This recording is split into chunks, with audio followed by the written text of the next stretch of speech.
It's in the ACE reports and inquiries. This is our most basic report writer. We can start with the job ID where you can look up existing job IDs. It'll tell you what jobs you have, what names you already have out there, or you can give it a new name if you want to create a new report. If you just want to create a one-time report, you can leave job ID blank and not save it, and the report won't be saved. The key is you have to assign job ID before you start. Destination allows you to send it out to a preview on screen, which is a text mode, grid viewer, email, file, Excel, Word, PDF viewer, text viewer. If you have a modem, you could, and any one of your printers that are available on your network or the system. And then you pick the file you want to go at. If you don't know the file, you can always right-click and look at a list of names.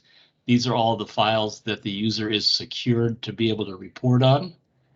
So you can pick, say, the sales file, sales history, and then once you pick that file, it will display for you all of the fields that are in that file.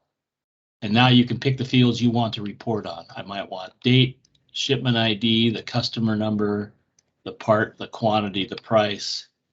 You hold down the control key and click to get multiple items. Otherwise, it's one at a time. So if I click multiple items and if I go all the way down and pick name from down here, then it will put them here in this order. The order they're in this list is the order they will appear across the report from left to right. So if you want name next to customer number, you can use the hotkeys, which are the edit keys up here, which are begin range and end range. So I can say F4, and then I can say F5, and then I can come up here and I can say F7 to move that range, and it will move the customer name, and I moved it to the wrong spot. There, so this is the order they will appear in. I could say how I want it sorted. I want it sorted by part. If you know the name, if it's up here, you can use it. You can also sort on anything that's not in the list if you choose. You go back to the same list and you can pick anything you want. So by part, I want it in ascending sequence, and I want a breakpoint. That means I'm going to get a total on the quantity, a subtotal on the quantity.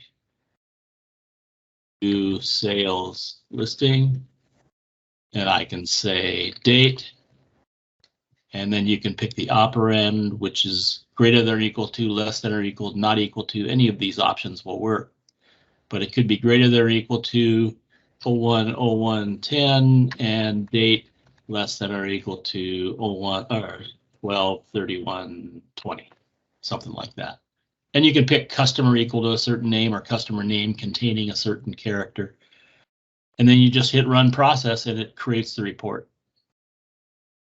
And you get the columns exactly as they appear on the screen over here in that order. And the fact that I said breakpoint will give me a breakpoint every time the part number changes and give me a subtotal on that. So total 2 there, total 2 here, total 25, etc., all the way down through the report.